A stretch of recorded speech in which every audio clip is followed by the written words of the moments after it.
puede hacer una exposición con una tesis, porque tiene una idea muy clara.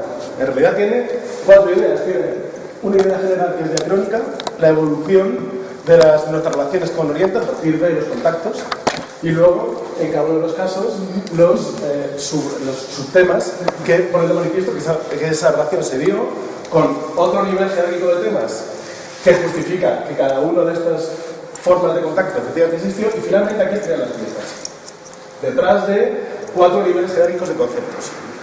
Entonces, esta, ya digo, es una exposición de ideas, es una exposición de objetos, explica muchas cosas, pero tiene desde el punto de vista comunicativo varios problemas. El primero de todos es que efectivamente la pieza está al final de una jerarquización muy amplia, no conceptual.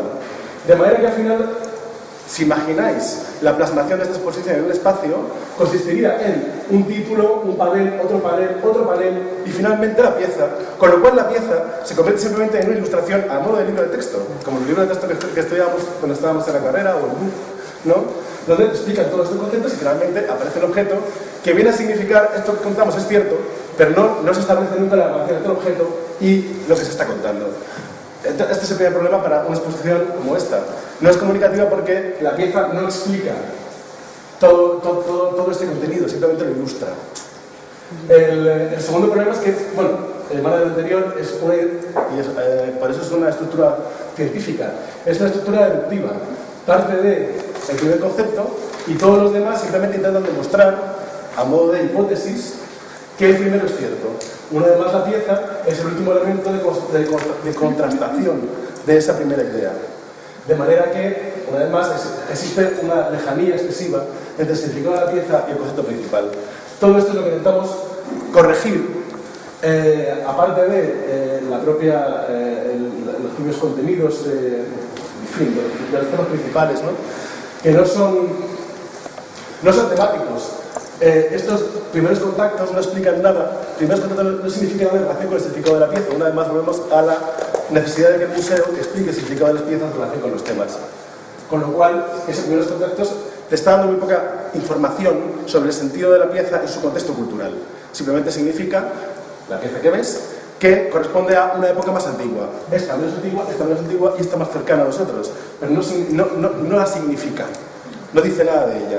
Todo esto hace que la exposición efectivamente contara cosas, pero no se refiriese, no diera un sentido significativo para el público actual a la pieza, ni tampoco articular un relato que resulta interesante. Y todo eso es lo que intentamos cambiar cuando pasamos de la exposición científica a la exposición comunicativa. Para explicar este proceso, pegado este pantallazo al explorador de Windows de mi ordenador, donde tengo acumulados todos los guiones que llevamos a hacer, creo, en un año de trabajo, ¿no? Desde el 30 de abril de 2008 al 10 de abril de 2009. Desde que hicimos el definitivo número 1 al definitivo de verdad, ya habían pasado 5 meses, ¿no? Pero, lo importante, quería subrayar en este momento, ¿no? En el que el guión científico, estamos en abril, bueno, habíamos presentado la exposición en la subdirección, nos habíamos convencido, no sabemos muy por qué, y habíamos empezado a hacer una cosa que llamamos guión expositivo, que desarrollaba ese guión científico, pero aquí decidimos cambiarle de en noviembre, después de que entrase en juego la relación con el equipo de comunicación, con el encabezado y cabezoneado, como he visto, por Luis, ¿no? Y entonces a partir de ahí ya empezamos a hablar de un guión comunicativo, ¿no? Porque quisimos poner ese adjetivo para distinguirlo del anterior, ¿no? Porque tomamos conciencia de que por fin nos estamos acercando a nuestro objetivo. ¿Cómo se produjo ese cambio? ¿Qué nos tuvo que contar Luis para convencernos de que nos estamos desviando de nuestro objetivo y que la manera de hacer esas cosas era otra? Pues lo voy a contar ahora mismo.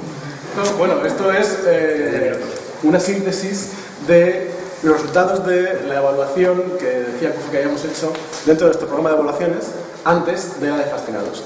Que, bueno, en fin, diseñamos yo y Eloisa conjuntamente, y Eloisa fue la responsable de hacer todo el diseño de la investigación y sobre todo el tratamiento de los datos. Donde se ponía, era una exposición que se llamaba Calaveras de Puebla, y aquí hicimos la misma exposición de 3 formas diferentes. La primera vez, el primer modelo de exposición era una exposición completamente científica, con textos científicos y con piezas que no tenían ningún soporte informativo que las vinculase al tema. En la segunda exposición, los textos Los textos eran iguales, también eran científicos, sin embargo las piezas estaban organizadas de forma contextual. Y la tercera exposición, cambiamos, bueno, los textos de paneles seguían siendo científicos, pero los textos de las cartelas explicativas, cartelas explicativas como los que vemos en Fascinados, eran textos comunicativos. Y aquí se pone de manifiesto la impresionante diferencia en la recepción, en la comprensión del tema de la exposición en cada uno de los casos. En Valencia, donde era la exposición más científica y no contextual, mirad, estas dos preguntas ponían de manifiesto la comprensión del tema. La comprensión del tema era del 13% y del 46%, para públicos idénticos en los tres casos.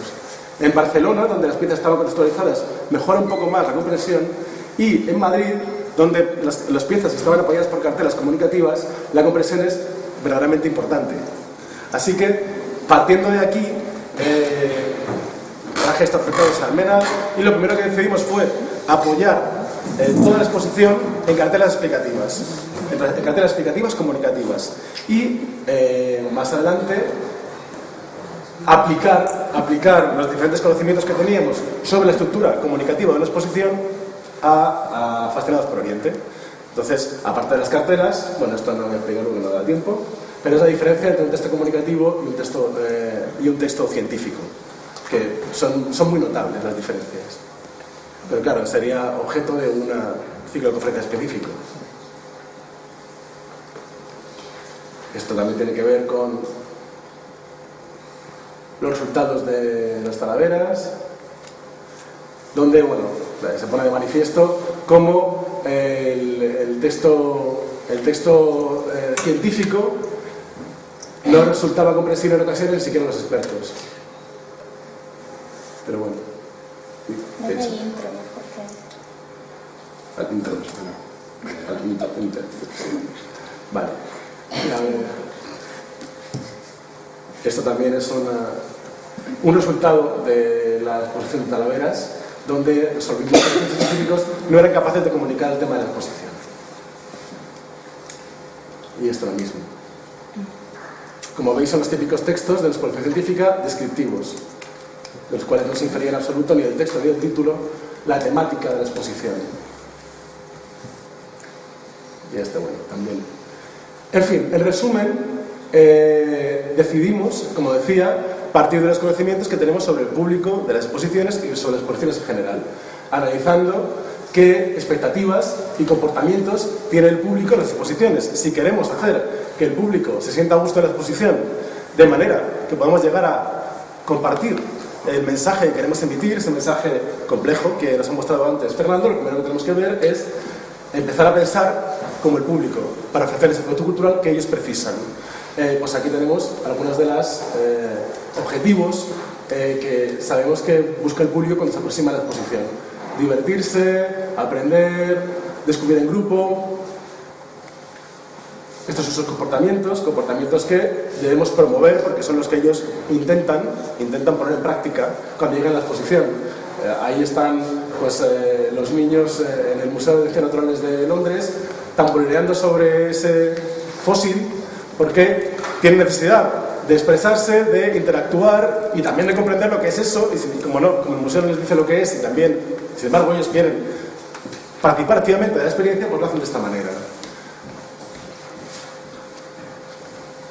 Emocionante emotiva, bueno, no voy a entrar en las...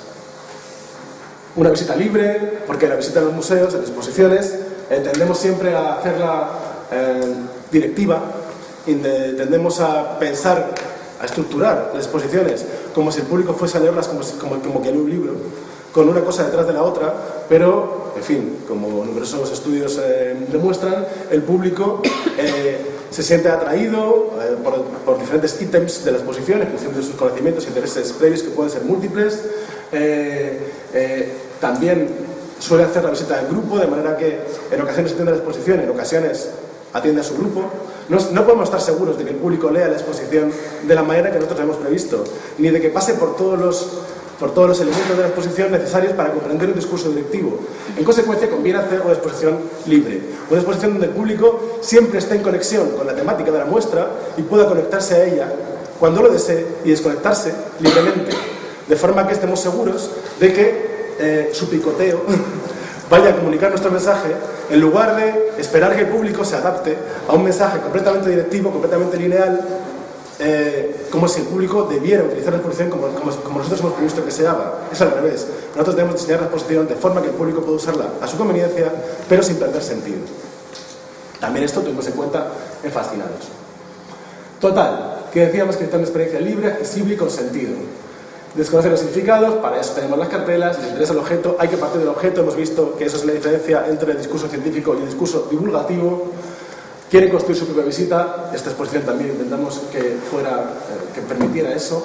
Decimos que sabemos cómo construirla en términos generales, tenemos muchos conocimientos teóricos, sobre todo a partir de diferentes evaluaciones que se han publicado, sobre todo en el mundo anglosajón, en relación con las estrategias expositivas que podemos utilizar para hacer la exposición comunicativa. Lo que pasa es que nunca las usamos.